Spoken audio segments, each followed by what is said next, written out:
Joel Hawthorne of the Morning Snapshot joins us now for the final trade of the day. Great to have you on the show. Thanks for having me, Angie. You were taking a look at one of the big tech names in this market, Microsoft. Absolutely. What's going on with this company? This is a very strong stock. We've seen the stock right now trade up to 52-week highs as of recently, just about 150 and change. I think just before then we saw the 52-week high be about 149 and change, and we're still sitting right there as we speak. This is a stock, I think, with everything going on in the market constantly making new highs every day.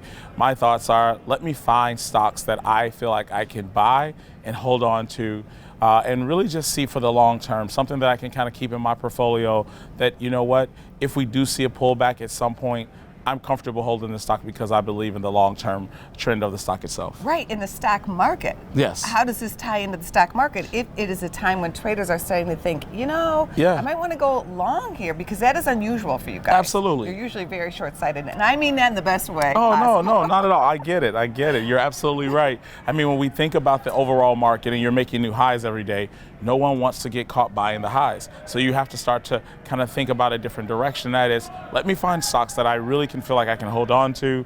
In the event that the market does correct, I'm comfortable holding on to a stock like Microsoft that I think, regardless of what goes on in the overall market, if I'm holding it 6 months from now, a year from now, I believe that this is a stock that will be strong. If you had to do a trade here, what would it be, hypothetically? Hypothetically, I would say I'm looking to actually own the stock itself. I could actually look at maybe possibly buying calls and buying far out of the money, far out of the time calls, like let's say 6 months out or so. Maybe you look at some leaps if you would.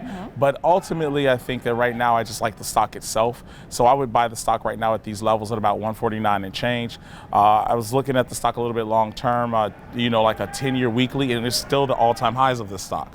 So that means for me right now that if this market continues to rally and go higher, or even if this stock continues to trend and go higher, I think there's more room to the upside. All right, well, what a pleasure to have you, and thanks so much for being on the show today. Thanks for having me, Angie.